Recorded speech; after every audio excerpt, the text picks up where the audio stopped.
Donc il y a quelques jours, le ministère des Affaires étrangères de Russie a accusé les USA d'avoir attaqué l'Iran et d'avoir ainsi violé la charte des Nations Unies. Et donc c'est une accusation assez grave. Et c'est un peu hypocrite dans le sens où la Russie a, elle, attaqué l'Ukraine en 2014 et en 2022. Donc, la Russie a elle-même violé la charte des Nations Unies. Donc c'est un peu hypocrite maintenant d'accuser les USA de violer la charte. Tu vois. Ok, donc on va voir s'il n'existe pas une solution à ce problème, c'est-à-dire à ce problème d'interprétation de la charte.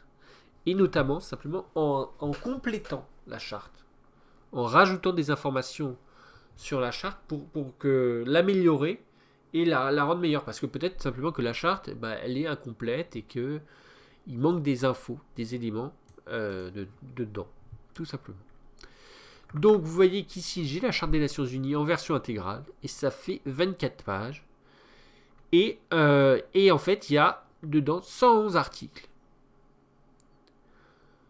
111 articles. Et c'est assez chaud de tout lire. Alors déjà, ce qu'on peut noter, c'est que le ministère des Affaires étrangères n'a pas dit quel article a été violé. Alors, comment savoir? Normalement, quand on accuse, on dit, voilà, t'as violé tel article. Et donc, comme ça, c'est évident si oui ou non. Parce que là, les 111, s'il va falloir tous les lire et puis tous les interpréter pour voir lequel a été violé, lequel n'a pas été violé, c'est pas évident. Et d'ailleurs, si vous revenez tout en haut, qu'est-ce que vous voyez? Vous voyez ceci. Vous voyez interdiction de faire usage de la force des armes, sauf dans l'intérêt commun. Et justement, l'Iran a menacé de détruire un pays, a menacé de détruire Israël. L'Iran a menacé de se servir de la bombe pour détruire un pays. Donc, dans l'intérêt commun, il faut pas. Voilà. Donc, apparemment, les USA n'ont pas forcément violé la charte, puisque, ok, ils ont recouru à la force, mais ils avaient le droit, puisque c'était dans l'intérêt commun. Donc, c'est quand même une subtilité qu'il faut comprendre. Techniquement, la charte des Nations Unies n'interdit pas le recours à la force. Elle l'interdit si c'est pas dans l'intérêt commun. Tu vois. Ok. Donc, j'ai rajouté quelques articles à la charte et je vais vous les lire tout de suite. Alors, premier article, donc j'ai rajouté trois choses. Pas vraiment des articles, des points. Alors, trois choses. Première chose. Nécessité de partager les richesses naturelles équitablement. Alors, qu'est-ce que ça veut dire? Ça veut dire le pétrole, le gaz, les diamants, tout doit être partagé équitablement. Pourquoi? Parce qu'on avait vu dans une précédente vidéo, je vous la mets en haut à droite, que parfois les intérêts pétroliers entraient en ligne de compte. C'est-à-dire, en 1950, en Iran, c'était la démocratie. Et puis ensuite, les Britanniques ont fait un coup d'État parce qu'ils voulaient conserver le contrôle du pétrole, tu vois. Ils avaient le contrôle du pétrole et ils voulaient le conserver. Donc ils ont fait un coup d'État et ils ont créé une monarchie. Ils ont renversé la démocratie et ça c'est vraiment un drame. Hein. Franchement, c'est vraiment triste d'avoir fait ça. Ils ont renversé la démocratie, ils ont créé une monarchie, tout ça pour servir leurs intérêts pétroliers. Et bien justement, je dis, dans la Charte des Nations Unies, il faudrait que les richesses naturelles soient partagées équitablement. C'est-à-dire, c'est pas normal que voilà, l'Arabie Saoudite, les pays pétroliers aient droit à tout le pétrole et puis les autres, ils ont rien, quoi. C'est pas normal. Quand on est civilisé, on partage, tu vois. C'est pas genre là, c'est la course, quoi. Ça n'existe pas. C'est pas civilisé, quoi, de se disputer pour des richesses, tu vois. C'est voilà. Mettre un point d'arrêt au droit géographique et tout ce qui est sous terre doit être partagé équitablement, tu vois, tout simplement. Donc ça, c'est la première chose. Et donc, ainsi, les Britanniques n'auraient pas fait leur coup d'État sur l'Iran. Et du coup, ça serait resté une démocratie, tu vois. Donc, ça aurait permis de prévenir les guerres et les conflits. tout simplement. Parce que si c'est dans l'injustice, bah forcément on a envie de faire la guerre, tu vois. Alors, mais la justice, bah ça va permettre d'éviter la guerre. Et c'est ça qu'on veut. Ok. Deuxième point à rajouter, comprendre l'existence de 12 peuples. C'est-à-dire, alors là, je fais référence à cette théorie que je vous ai déjà montrée, dont je vous ai déjà parlé. C'est qu'il existe 12 peuples. Alors, les Slaves, les Européens, les Grecs, les Insulaires, les Hispaniques, c'est-à-dire les Latinos, les Indiens, les Chinois, les Asiatiques, et les Juifs, les Amérindiens. Donc ça fait 9 peuples, tout simplement, 9 peuples. Et j'ai dit 12, et en fait vous pouvez rajouter 3 peuples, c'est-à-dire les Corses, les Coréens, 11e, et les Israélites, 12e. Donc 10e peuple, les Corses, 11e peuple, les Coréens, 12e peuple, les Israélites, tout simplement. Et donc là, j'explique, comprendre qu'il existe 12 peuples, et qu'ils sont constitutifs de l'intégrité de l'espèce humaine, c'est-à-dire, voilà, l'espèce humaine, elle est complète lorsqu'il y a ces 12 peuples, tu vois. S'il en manque un, elle n'est plus complète. Et d'ailleurs, je les mets là, les Slaves, les Européens, les Grecs et les Africains, les Américains, les Latinos, les Indiens, les Chinois, les Asiatiques, les Juifs, donc les Chinois, les Asiatiques, les Juifs, les Slaves, les Européens, les Grecs, les Slaves, les Européens, les Grecs, les Américains, les Latinos, les Indiens, les Américains, les Latinos, les Indiens. Et j'ai rajouté les Corses, les Israélites, les Coréens. Donc les Corses, les Coréens, les Israélites. Pour le faire dans le même ordre que tout à l'heure. Ok. Et donc, en fait, finalement, créer une égalité entre ces 12 peuples. Tout simplement. Comprendre qu'ils sont constitutifs, en fait, de la richesse psychique de l'humanité. Voilà, il y en a qui pensent avec le lobe frontal, il y en a qui pensent avec le pariétal, il y en a avec le temporal, etc. Et si on a les 12 peuples, finalement, l'humanité est complète, quoi. Il n'y a rien besoin de plus que ces 12 peuples.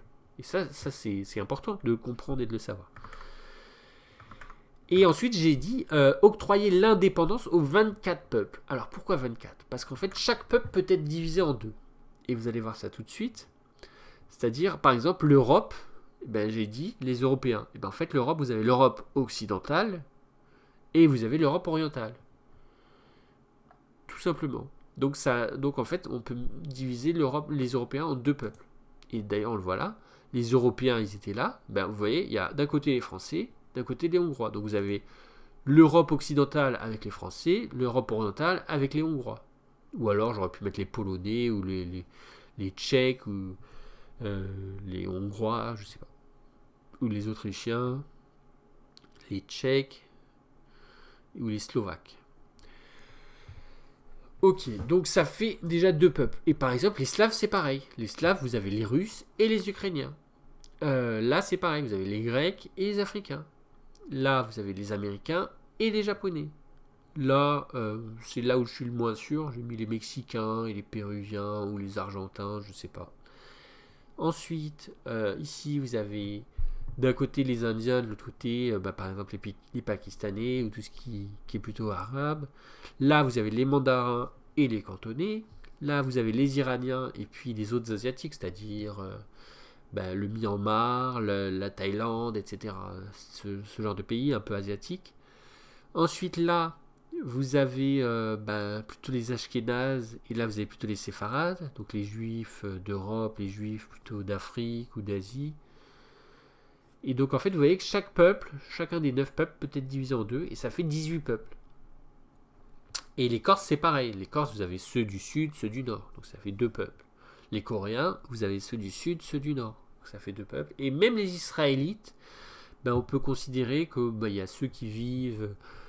on peut considérer qu'il y en a 2. Alors, on ne sait pas encore aujourd'hui vraiment comment diviser ce peuple en deux, mais c'est pas impossible en fait à terme qu'il y ait 2 peuples israélites plutôt qu'un seul. Donc, octroyer l'indépendance des 24 peuples. Et vous voyez que par exemple en 2014, quand les Russes attaquent les Ukrainiens, ils enfreignent déjà la Charte des Nations Unies, puisque avec ces nouveaux articles, tu vois.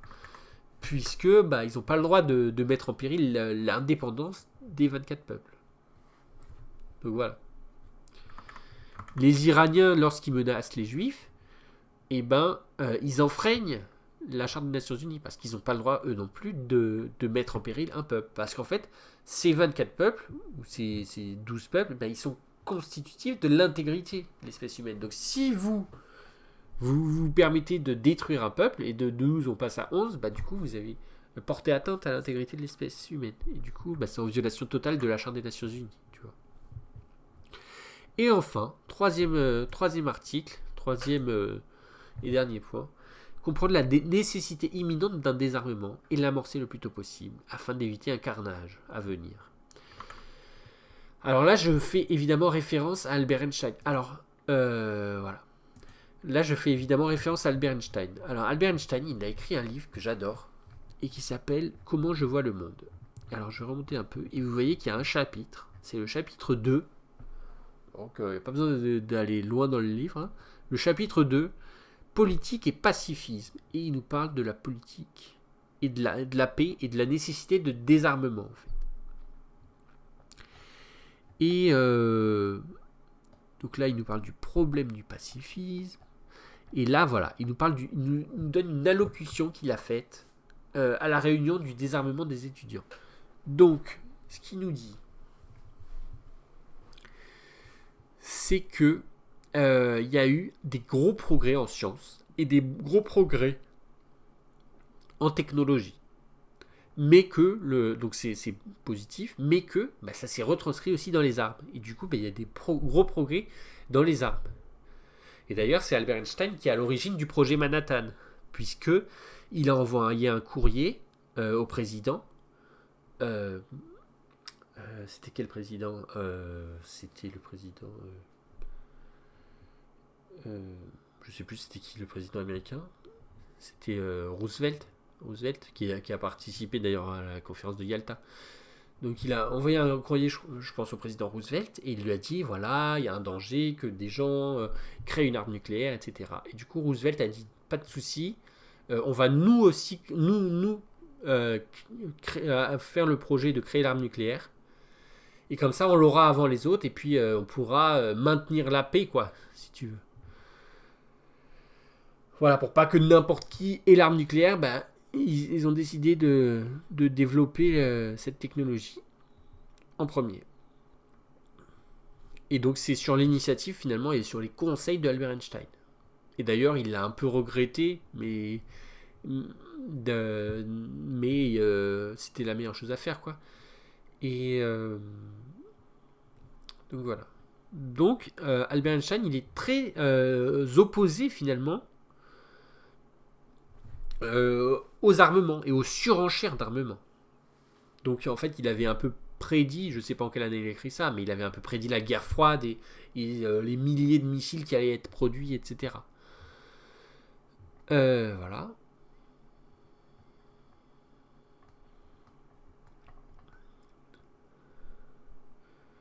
Et en fait, donc il est contre le service militaire. Donc si je descends un peu... Voilà, il est plutôt contre, hein. Il veut même supprimer le service militaire de partout et tout, et ne tolérer que un peu des mercenaires, etc. Donc il est vraiment opposé aux armements. Et c'est ça un peu que je retranscris. Et d'ailleurs, Albert Einstein, donc c'est ça que je retranscris dans mon article 3. Et d'ailleurs, Albert Einstein, il a été un peu méprisé, parce qu'en fait, personne ne le prenait au sérieux. Et d'ailleurs, aux États-Unis, vous avez le 2e amendement qui dit que vous avez le droit de vous défendre vous-même et voilà, de défendre, si on vous vient chez vous ou quoi, qu'on vous envahit votre maison, vous avez le droit de recourir à la force pour vous défendre et pour défendre votre maison, quoi. Donc c'est le 2e amendement et c'est assez sacré aux États-Unis. Et en fait, du coup, personne ne l'a vraiment pris au sérieux, Albert Einstein, et c'est bien dommage parce que c'était un précurseur. Il disait que finalement... le désarmement était la meilleure façon de prévenir la guerre, parce que voilà, parce que c'est sûr, si on a des milliers et des milliers d'armes et de fusils et de grenades et de bombes et de missiles, il y aura forcément un jour où ça va exploser, même sans vraiment faire exprès, ou bien quelqu'un les aura eu, donc il vaut mieux éviter d'avoir trop d'armes, quoi. Peut-être pas de se désarmer complètement, mais au moins limiter fortement. Et d'ailleurs, vous voyez qu'il y a il y a des conférences du désarmement, donc une première en 1932, une autre en 1978 ou 1979, et une autre même, une conférence du désarmement en 2011 avec Hillary Clinton. Donc vous voyez qu'il y a des conférences du désarmement avec beaucoup de pays qui participent, 65 pays, avec Israël, avec la France, la Finlande, l'Éthiopie, les États-Unis, la Russie, etc. Et vous voyez qu'il y a eu 5 traités. Alors, un traité où on dit qu'on arrête de produire des armes nucléaires. D'ailleurs, Trump, il est sorti de ce traité parce qu'il voulait créer des petites armes nucléaires, etc. Donc c'était pas sa plus brillante idée, hein, d'avoir fait ça. Ensuite, un traité pour interdire les essais nucléaires, parce que voilà, ça fait des dégâts. Hein. On dit je regarde si ma bombe nucléaire elle fonctionne. Ah bah oui, mais bon, ça fait du dégât. Un traité pour interdire les armes chimiques, un traité pour interdire les armes bactériologiques, un traité pour les fonds des mers et les fonds des océans, donc de ne pas faire des dégâts à ce niveau-là, parce que ce serait regrettable, et un traité pour ne pas se servir de l'environnement, c'est-à-dire on va pas créer la grêle sur le pays d'à côté, quoi. On va pas créer de la neige, des nuages en plein été, et créer des tempêtes violentes pour embêter les voisins, tu vois. Ça n'existe pas. Enfin, grâce à ce traité. Donc voilà. Donc les conférences du désarmement qui sont utiles puisque elles vont un peu dans le sens de Albert Einstein, c'est-à-dire dans le sens du désarmement, tout simplement. Voilà. Donc 3 points très importants. Alors maintenant on va un peu voir les conséquences en fait. La conséquence déjà, si ce premier point était adopté, c'est que déjà les pays pétroliers ils nous partageraient le pétrole et leurs richesses. Donc c'est-à-dire il n'y aurait plus ce genre de coup d'État qu'on fait pour prendre le contrôle, tu vois. Parce qu'on peut blâmer les Britanniques, on peut dire ouais les Britanniques c'est des méchants, ils ont fait un coup d'État, ils ont détruit une démocratie et tout. Oui mais c'est pas juste d'un autre côté que ce soit les pays pétroliers qui aient droit à tout le pétrole, tu vois. Quand on est civilisé, on partage. Hein. C'est comme si moi je mettais dans mon assiette tout le repas, tout le plat, et puis les autres à côté ils me regardent. Non, quand on est civilisé, on partage. Hein. Voilà, c'est aussi simple que ça. Et c'est d'ailleurs l'abbé Pierre qui disait ça. Et bon après aujourd'hui il n'a pas une bonne réputation l'abbé Pierre. Mais voilà, c'est un peu de la décence quoi. C'est-à-dire pourquoi on va pas se battre pour des territoires alors que la solution la plus civilisée c'est simplement de partager quoi. Si on veut pas qu'il y ait de guerre, faut pas donner des raisons de faire la guerre. Et si on dit eux ils ont le droit à toutes les richesses, ils ont le droit à tout le pétrole, tout le gaz, et nous on a le droit à rien, on a juste le droit de manger du sable, c'est pas juste, tu vois. Donc la meilleure façon d'éviter la guerre, c'est d'être civilisé, et c'est-à-dire de partager. Et d'ailleurs, c'est quand on partage qu'on peut devenir économe. C'est-à-dire, si c'est une course à celui qui mange le plus de pétrole et celui qui mange le plus de gaz, là, on est des flambeurs, tu vois. Mais si on considère que tout est partagé, et alors là, on peut être raisonnable et consommer le moins possible de pétrole et le moins possible de gaz. Et en fait, économiser le plus possible les ressources naturelles. Tout simplement. Comprendre qu'il existe 12 peuples. Donc voilà. Donc alors ça c'est quoi la conséquence ? Et la conséquence c'est que quand la Russie attaque l'Ukraine, là on dit non. C'est une infraction à la charte des Nations Unies. Parce que voilà, c'est un des 24 peuples, donc t'as pas le droit de l'attaquer, tu vois. T'as pas le droit de détruire ce peuple. Tout simplement. Quand l'Iran attaque les Juifs, tu dis non. C'est un des 24 peuples, donc t'as pas le droit d'attaquer ce peuple, t'as pas le droit de lui faire du mal, tout simplement. Voilà. Donc la conséquence de ce deuxième article, c'est qu'on peut repérer précisément où ont lieu les attaques et donc les empêcher, tout simplement. Et quelle est la conséquence de ce troisième article? C'est de faire appliquer les 5 traités, là. Tout simplement. Donc si on en revient ici, on comprend que en vérité, les Américains, qu'est-ce qu'ils ont fait, les Américains? Ils ont attaqué l'Iran pour l'empêcher de mettre ses menaces à exécution, puisque l'Iran n'arrêtait pas de menacer les Juifs. Donc finalement, c'est pas vraiment dans le sens de cette nouvelle charte des Nations Unies, si vous voulez, avec ces 3 articles supplémentaires. Ce qu'ont fait les Américains n'est pas réellement une violation de la charte, puisque ils ont défendu un autre peuple, finalement. Alors après, techniquement, il aurait fallu qu'il y ait un consensus, tu vois, qu'ils ne le fassent pas juste eux comme ça. Il aurait fallu qu'il y ait un consensus et qu'on dise il faut neutraliser l'Iran, tu vois. Pour pas que ça devienne de l'anarchie non plus, quoi. Que chacun dise ah mais je défendais lui, ah mais je défendais l'autre, etc. Faut créer des consensus quand même. Donc techniquement, ce qu'ont fait les Américains n'est pas réellement une violation de la Charte des Nations Unies. En tout cas, si on rajoute ces 3 articles qui sont là pour en fait clarifier, expliciter la Charte des Nations Unies, tout simplement, et qui se basent sur la théorie des 9 peuples ou des 12 peuples, quoi, si vous voulez. Et c'est d'ailleurs une théorie qui reste à vérifier et qui reste à démontrer. Ok. Donc voilà. J'espère que du coup, ça pourra aider. Parce que c'est quand même important. Moi j'admire la Russie quand ils nous disent de respecter la Charte des Nations Unies, parce qu'ils ont raison. C'est en respectant des règles qu'on maintient l'ordre et qu'on maintient la paix, etc. Donc moi, franchement, c'est quelque chose que j'admire, quoi, que j'apprécie, qu'ils aient de l'intérêt, quoi, qu'ils aient du respect pour la Charte des Nations Unies. Mais à mes yeux, la Charte des Nations Unies est incomplète et elle est assez mal fichue.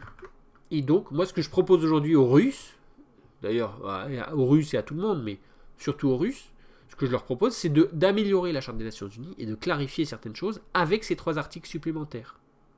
Voilà, tout simplement. J'espère que vous avez apprécié cette vidéo. Je vous souhaite une bonne soirée. Et je vous dis à plus. Salut!